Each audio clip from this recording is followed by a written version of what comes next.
Assalamualaikum warahmatullahi wabarakatuh. Hai sahabat Eduka Vokasi, berjumpa kembali dengan Ahmad Rifai. Kali ini masih di bab 9, membahas tentang permasalahan hardware komputer. Semoga apa yang saya akan bahas kali ini akan menjadikan sahabat sebagai profesional seperti layaknya dokter diagnosa komputer, Dodiko. Dan kali ini sudah masuki ke tema ke-33, yaitu bagaimana troubleshooting masalah pada hardware komputer, tapi kaitannya dengan hardware tidak terdeteksi. Dan muncul di screen ada pesan errornya. Apa kalau terjadi seperti ini? Apa yang terjadi? Oke. Selalu di video pembelajaran Ahmad Rifai diawali dengan pertanyaan sebagai fokus pembahasan yang akan dibahas tuntas di video pembelajaran kali ini. Apa saja? Yang pertama, sebutkan dan jelaskan permasalahan pada hardware komputer jika sudah dirakit tapi tidak terdeteksi. Yang kedua, tentu jelaskan cara solusi penanganannya jika hardware komputer itu tidak terdeteksi. Yang ketiga, sebutkan dan jelaskan permasalahan pada hardware komputer yang sudah terpasang tapi muncul pesan error. Yang terakhir tentunya bagaimana kalau itu terjadi, penanganannya atau solusi penanganan terbaiknya bagaimana. Jika dirasa 4 hal ini penting bagi sahabat Eduka Vokasi sekalian, mohon disimak, jangan di skip ya. Yang baru berkunjung di channel ini, silahkan subscribe dan aktifkan notifikasi. Tapi sebelum itu, kita simak yang berikut ini ya. Jangan kemana-mana.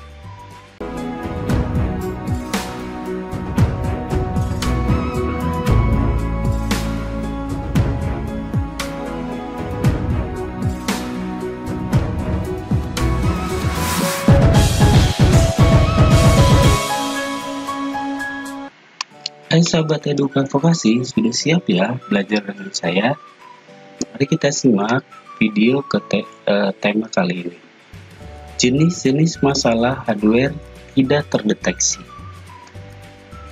Apa saja? Yang pertama, kita sudah menambah atau upgrading, menambah RAM, tapi tidak terdeteksi. Nah, penyebabnya pemasangan tidak pas atau kompatibel atau mungkin sudah rusak. Nah, tidak kompatibel terjadi karena kemampuan motherboard yang tidak bisa membaca perbedaan kecepatan RAM. Makanya ketika menambah RAM, tolong kecepatan dan spek yang lainnya dipertimbangkan. Sistem pembacaan motherboard yang linear sehingga tidak bisa membaca RAM dengan visi yang berbeda. Coba ya, sekali lagi cek spesifikasi RAM tersebut. Sudah saya bahas di video sebelumnya. Kemudian cara mengatasinya bagaimana? Lakukan pengecekan ketika kasus sebelumnya. Pastikan slot yang dipakai sesuai. Misalnya DDR1 ya dengan DDR1. Kemudian DDR2 ya dengan DDR2. Ganti dengan RAM yang lain. Jika terdeteksi berarti RAM itu memang tidak kompatibel. Kemudian keyboard tidak terdeteksi. Ya, tentu masalahnya langsung pada keyboard. Cek apakah keyboard Anda sudah terpasang dengan benar. Biasanya keliru port keyboard dengan port mouse. Jika sudah tapi masih juga keyboard tidak terdeteksi, maka kemungkinan keyboard Anda bermasalah. Jika ada keyboard tambahan, coba ganti lagi dengan keyboard yang baru. Jika memang sudah diganti tapi tidak terdeteksi juga, ganti dengan keyboard yang USB. Apabila tidak terdeteksi juga, berarti ada yang masalah pada Windows-nya. Itu pun bisa sahabat lakukan pada mouse yang tidak terdeteksi.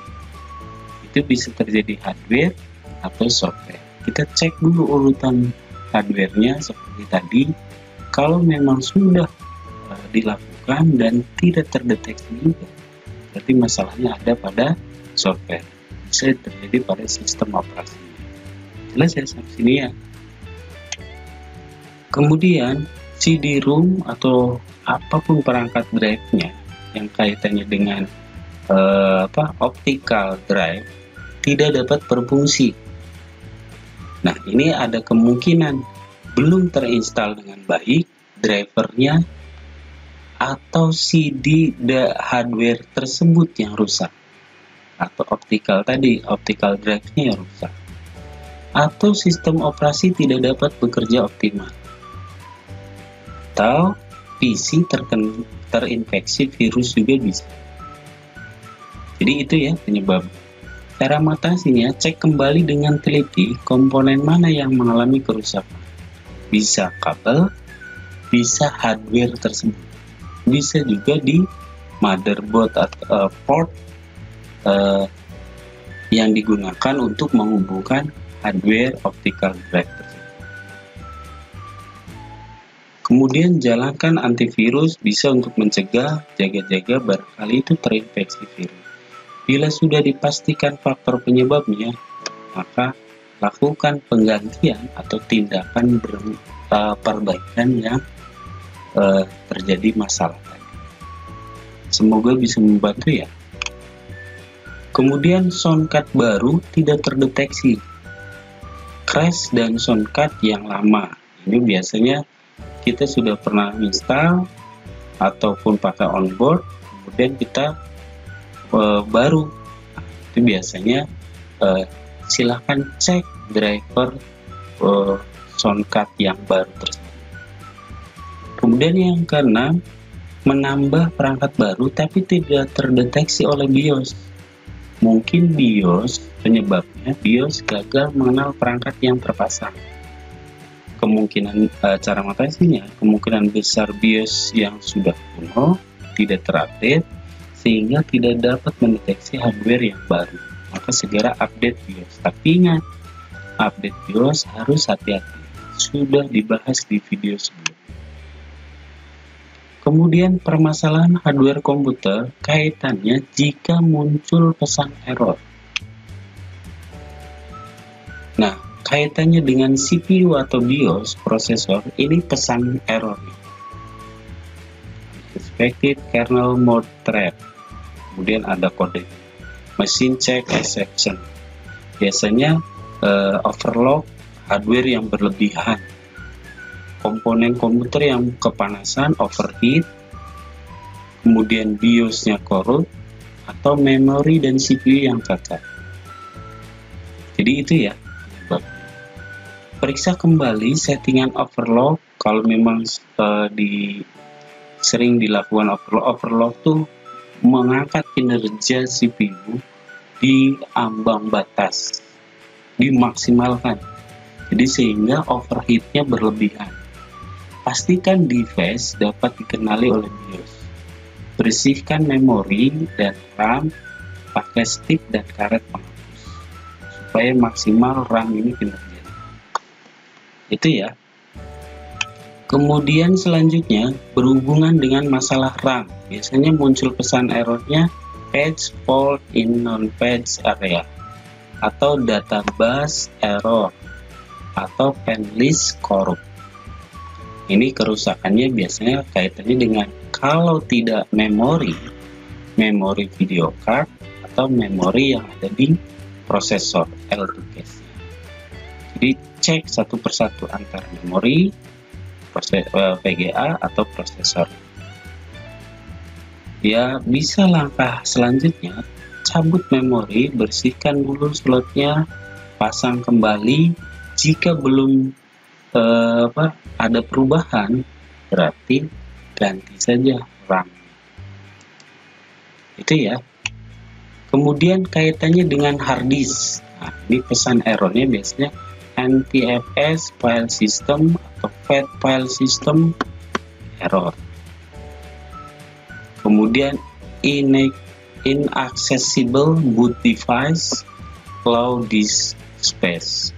Kalau ini yang muncul NTFS file system, ini kaitannya dengan kabel SATA atau patah. Jika longgar, pecahkan. Jika masih tetap, berarti kaitannya dengan partisi.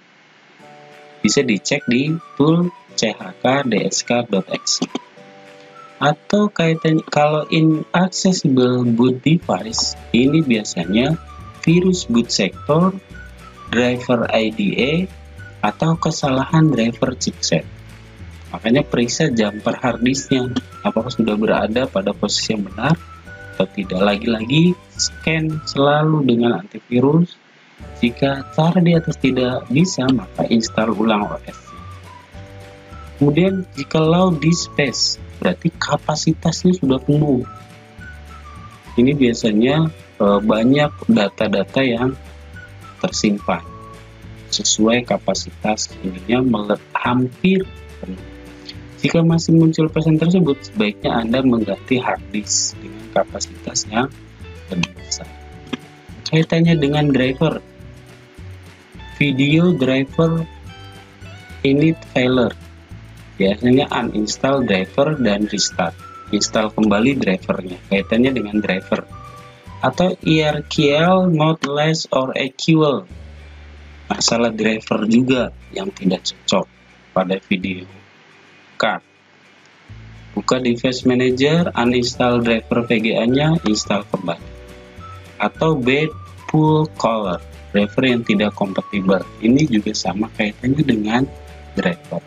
Jadi kaitannya dengan driver, install ulang. Kemudian kalau diutamakan bawaan pabrikannya. Ketika kita beli baru, biasanya dilengkapi dengan CD manual master driver. Jika tidak ada, biasanya ada catatan untuk website resminya untuk unduh. Itu ya. Kemudian berhubungan dengan software crash, no system disk, invalid system disk. Biasanya cek settingan booting BIOS, pastikan hard disk pada urutan pertama. Kemudian cek apakah ada plastik tancap atau disket pada slot DVD room. Jika ada, keluarkan kemudian enter. Jadi karena urutan bootingnya berbeda atau hard disk itu nomor sekian, maka dibaca dulu perangkat-perangkat sebelumnya. Kalau pertamanya CD-ROM, baca CD-ROM dulu. Kalau USB, maka baca USB dulu. Jadi kalau ada yang tertancap, dianggapnya itu bootable. Karena tidak bootable, makanya crash, no system disk. Cek apakah ada kerusakan hard disk dengan cara deteksi hard disk pada BIOS. Sudah ya dibahas. Bila sudah dipastikan penyebabnya, maka ganti dan perbaiki yang terkait. OS tidak loading dengan tampilan normal, pasti kaitannya dengan driver atau kerusakan pada OS tersebut. Jalankan OS pada safe mode. Solusinya ya, jalankan program utilitas seperti Norton Utilitas.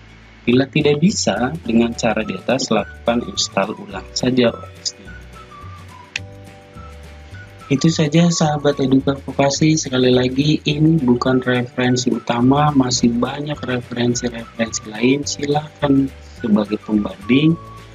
Kalau ada kesalahan dan kekurangannya mohon dimaafkan. Dari penjelasan tadi bisa saya simpulkan bahwa troubleshooting hardware yang sering dialami jika tidak terdeteksi oleh sistem komputer, ini penyebabnya atau cara mengatasinya harus sesuai kebutuhan dan jenis hardware-nya. Tadi sudah dibahas ya satu persatu.